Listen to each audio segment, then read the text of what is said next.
Okay, just to recap the last game, I thought the crowd was fantastic. It's a beautiful day. I thought our guys played pretty hard. We're pretty focused, but we certainly didn't play well in the first half offensively with the three fumbles. Our execution outside of three fumbles was okay, but that part was the biggest takeaway from that game. Is like I don't know if I've ever seen that. I know I've never had that losing three fumbles in four plays. But anyway, our guys didn't panic, and put the team away like they should have in the second half. But a lot to work on, a lot to get better from. Know that, from here on out, the challenges get a whole lot tougher. So we'll have a good physical practice today. Try to fix the things that we messed up on Saturday, and go from there. So, Rich, look at a few positions now that you've seen film and sort of analyze. Maybe start with the offensive line. What did you think of how they did? I thought our line played pretty hard. We didn't get as much push at times as we need to. The physicality was there sometimes, but not probably to the point that we're going to have it going forward. But assignment-wise, they were pretty solid for the first game. For guys all playing for the first time in the game, in that kind of an atmosphere, I thought they communicated well. There were a couple missed assignments, and as you would expect, but overall, mentally, they did a good job.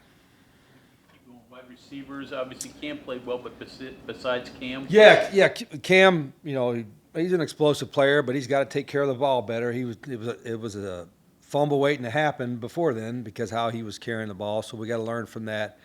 I thought the wideouts did a pretty good job blocking. Again, we didn't do a whole lot like scheme-wise or play-wise throughout the course of the game, but I thought the skill players played pretty solidly. How did you guys react to the adjustments that you made? Were there many? No, those are always overrated anyway. I mean, take care of the ball at halftime. We didn't do a lot of different plays or anything like that in the second half. We were running the same plays. We just didn't put the ball on the ground. So there's more. But I think putting the ball on the ground was. Or them. Sometimes there's turnovers that they force because they put a hat on it and you not hold it high and tight enough. But on top of that I don't know if we had some loafing going on during the fumbles because you could see the ball on the ground and all of a sudden our guys speeding up to try to recover it. Well, if they were running their full speed beforehand, maybe you had a chance to recover it. So there's some lesson learned about that, and that was the part. The fumbles.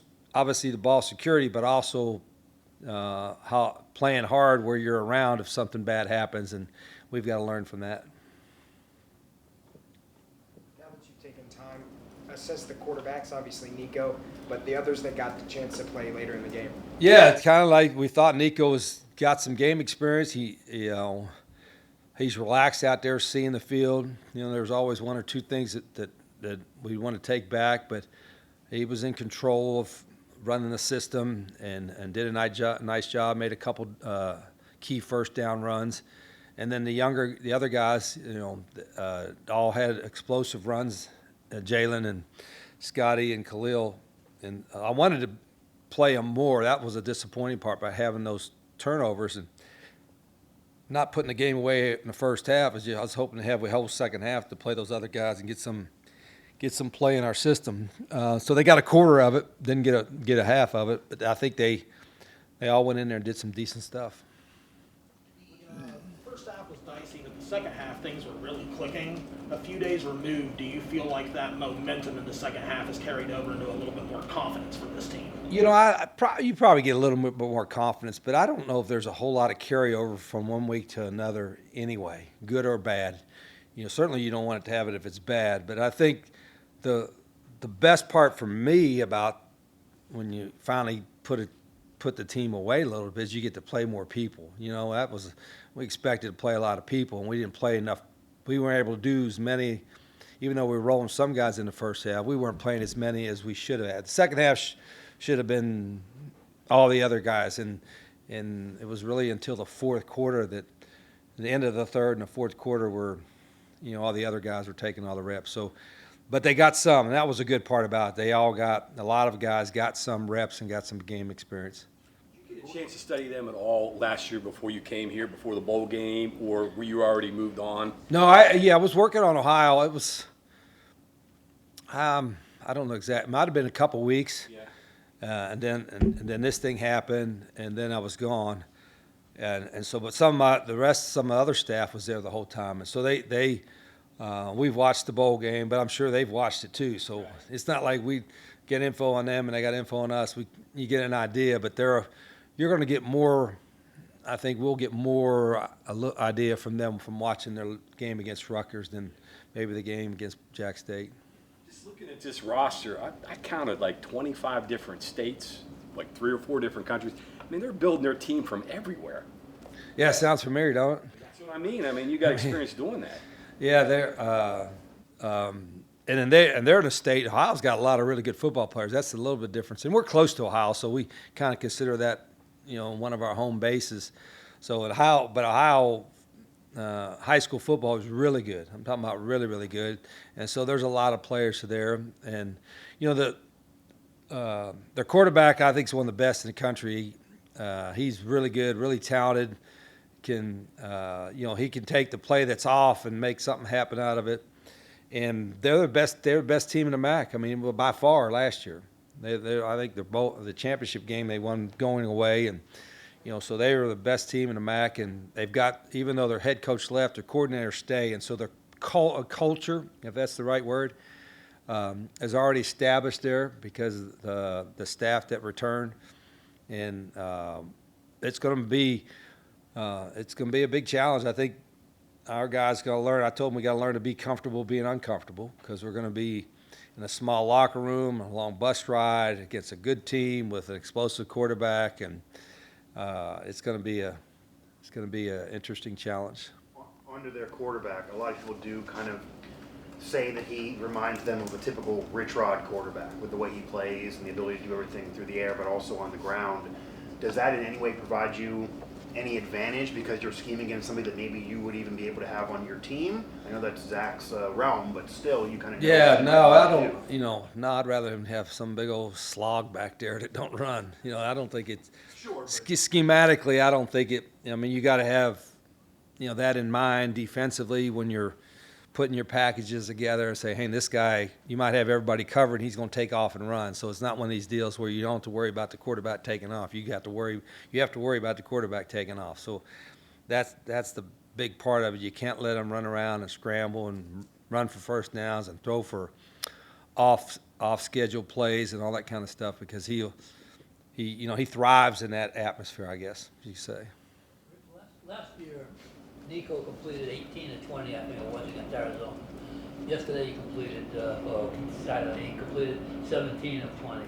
Does that make you start thinking maybe the pass with this team is as comfortable as running the ball? Well, we have to, yeah. In fact, what we want to always play your plays that you call have to be comfortable for the quarterback does best. They all have to be able to do all of it, but Nico's an accurate thrower. He's a lot of it. Some of his throws in the last game were off run plays, RPOs that he was making, and he could have thrown more of them. In the second half we kind of shut a lot of those down. We were just going to hand the ball off, so to speak. But he's really comfortable in the RPO world. He's comfortable in the route packages that we have, and he's a very accurate guy. There's a couple that he missed, and a couple of the other quarterbacks missed too. But he's got a good feel for that. He's got a strong enough arm. You saw it on the deep ball. Made a beautiful throw on the deep ball. But his strength is that he's an accurate thrower, and I think one of the best attributes you can have as a quarterback is accuracy, and he's an accurate guy.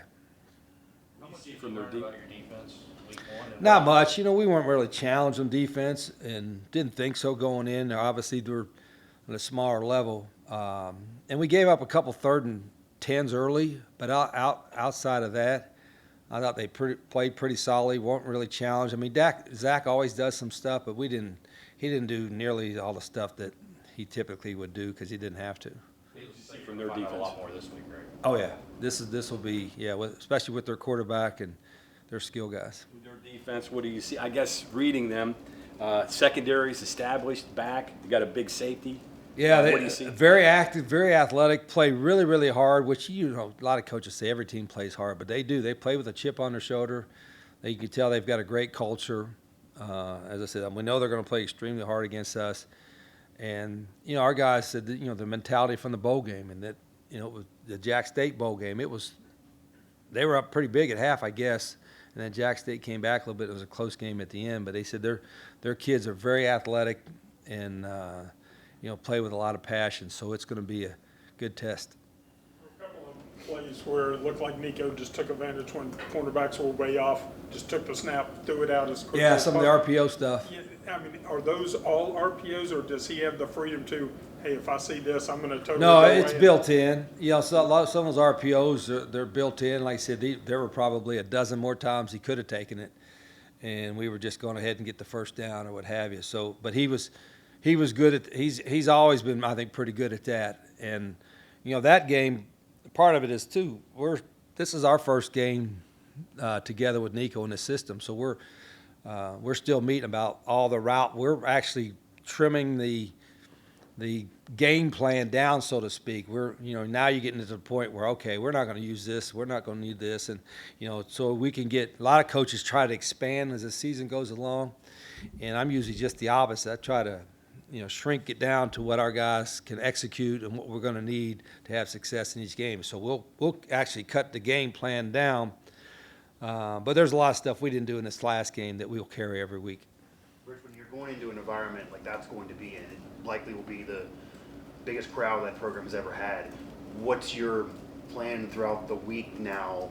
Are you going to pump in music? Are you going to try to make it uncomfortable? Are you going to try to simulate that as best as you can before? Yeah, we'll do a little more crowd noise. We typically do that on Thursdays. We'll probably do a little bit of it at the end of 5 or 10 minutes at each practice, just so our quarterbacks are vocal or our guys are making their calls vocal a little bit, and we'll talk all week about, the environment you're going to be in and all that. But a lot of times it's believe it or not, it's easier to get your team focused on a road game because that's all it is. It's just them. It's just us. It's not all the other stuff going around, families and recruits and all that stuff. So, hopefully that's what our guys will get dialed in on this week.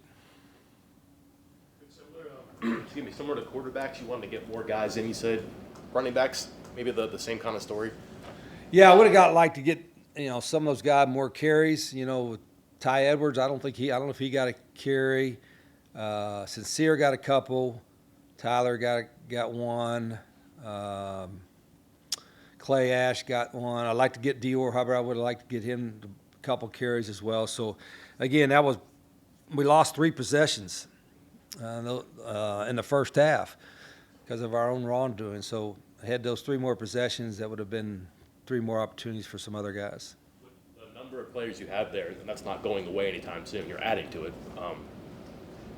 Is there a rotation plan there? Is it a hot hand in practice to figure out running backs? Yeah, who's second, who's third, how deep you actually go? Yeah, it's still to be determined. And it's not just games, even though games are an easy indicator of how they're going to play.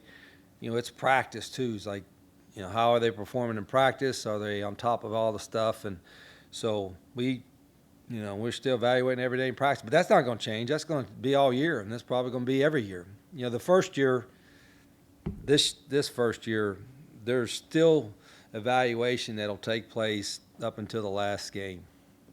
Any more news on Jamari Robinson? We're hoping to hear something the next day or two. Richard, what did you see from your tight ends and how did they handle the offense on Saturday? I thought they played pretty well. I think physically, blocking-wise, we were okay, not dominant. Caught the ball a couple times. It's an athletic group, not a big, and we don't have that 6'5", 260-pound guy, but they're all pretty athletic. As far as in the open field and blocking in the open field, I thought it was solid. It's okay. So you mentioned you may hear next couple days about Jamori. It's Tuesday. Would there be a chance he could play against Ohio if you get a It'd have to positive happen in a result? hurry, and we'd probably have to get an appeal to get it going before Saturday. So that's a long shot. play because of injuries. What's the status of Katzer, Brown, some of those guys who weren't available?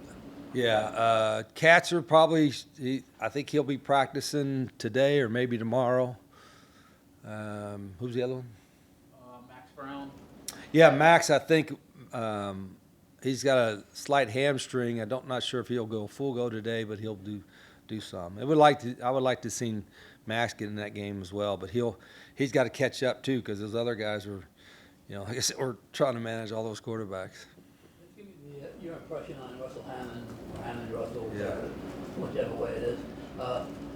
And he's been here a long time. Yeah, he played pretty good, well. Everybody loves him. He's got a great personality. And what I appreciate is when we got here, there's a transition and a lot of guys are like, I don't know if we're going to stay and all that. And he not only stayed, but he helped encourage some of those other guys to stay too. It's like, hey, let's stay together. And he didn't have to do that.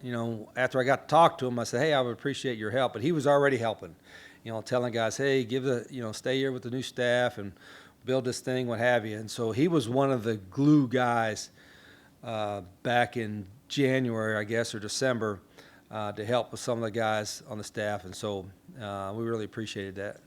After the game on Saturday, Nico said that with these receivers, he thinks that this program might be the deepest in the Big 12, I'm guessing, at that position.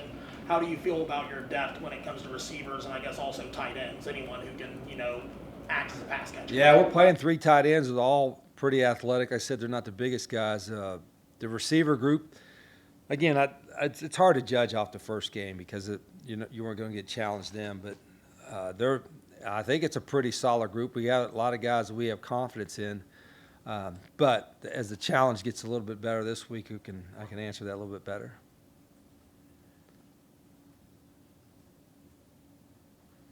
Okay. Drive starters, your first play of a drive or your first down plays, obviously really important, but early in the game on the road, do you hone in on those a little bit more to make sure that you have the momentum and you're not 3rd and 8, 2nd and 10 over and over? Yeah, well, I mean, for us, first down is always a key down just so you can kind of get the tempo going. That's where I thought our tempo, I know it's kind of related, was pretty good for the first game, but it really didn't take much of effect because they had 3 drives where they didn't have to play at all but one play. So I think when we had longer drives and the tempo was involved with it, I think it really helped. And it maybe had a cumulative effect into the fourth quarter. I don't know. But typically that's what happens. It may not show up early, but the effect of it, if you're having success, will show up later from that standpoint. Rich, I know that we're on this week, but how do you get a team and make sure a team does not look ahead? Because some can refer to this as a trap game because the brawl is out. That's ridiculous. I mean, How do you avoid it? I'm not saying how do you avoid it? How do you avoid that happening? If they're thinking about anybody other than Ohio, they need to go somewhere else. I mean, it's as simple as that. I mean, I don't even thinking about Saturday. Right now, I want them thinking about how do I get through Tuesday's practice. Tomorrow, okay, what do I got to do to get through Wednesday's practice? Then we get to Saturday, okay, how do I win the game on Saturday? And then go from there. So that's not, that's not going to be that difficult for us to manage, I don't think. Your defensive coordinator, Hauser, you have any experience with him? Had a really good defense last year, really good against the run. What do you see? I've been doing it so long, I don't know, he could have been somewhere I was at. But like I said, if you look at, system-wise, and even though, like I said, they got a new the whole system is back. So they're you can see they're very comfortable with what they're doing. Typically if they're a new staff in the first couple games, there might be a guy out of place or out of position or something because of, learning the system. And you can see against Rutgers, there weren't guys misaligned. There weren't guys blowing assignments or anything like that. I mean, they were comfortable with what they were doing, which they should be because they've been doing it for a while. 3-4, right? Pretty much. No, No? They're even front base, but they'll do a little bit of everything. They're not going to let you outnumber. They're going to try to outnumber you in the box, but they'll do it in a way disguised a little bit and change things up for you. That Jack guy is. Yeah, they're not going to have a 3-man rush or 3-man front. They're going to Okay. be 4, 5, 6, 7, 8 down. Rich, seeing the locker room over there might make your guys appreciate this a little more. I hope so. Yeah, I mean, I think our guys, like I said, I don't say they're spoiled, but you know, when you go somewhere on the road, you know, maybe in a different environment, you say, "Golly, we got it pretty nice." Now I don't know how. I haven't even been in our visitors' locker room. I don't think it's the best, but why would it be, right? Why do we want to make a visitors' locker room good? So it's going to be, like I said, there's going to be some interesting challenges, and we got to be mature enough to handle it. Rich, right after last week's press conference, they announced the schedule change for the future, taking Alabama off. Yeah. So just your reaction, your thoughts. Well, I kind of anticipated it because once the SEC went to 9 conference games, I think there's going to be other announcements, other schools that had some games that'll be changing now that had games with SEC schools. So we had kind of prepared for it because we thought that was going to maybe come, and that's why we got that series. I think it was with Virginia or somebody, the neutral site game. So it was a good thing we were kind of expecting it because we were able to move quickly with it. Okay, thank you very much. Okay, thank you.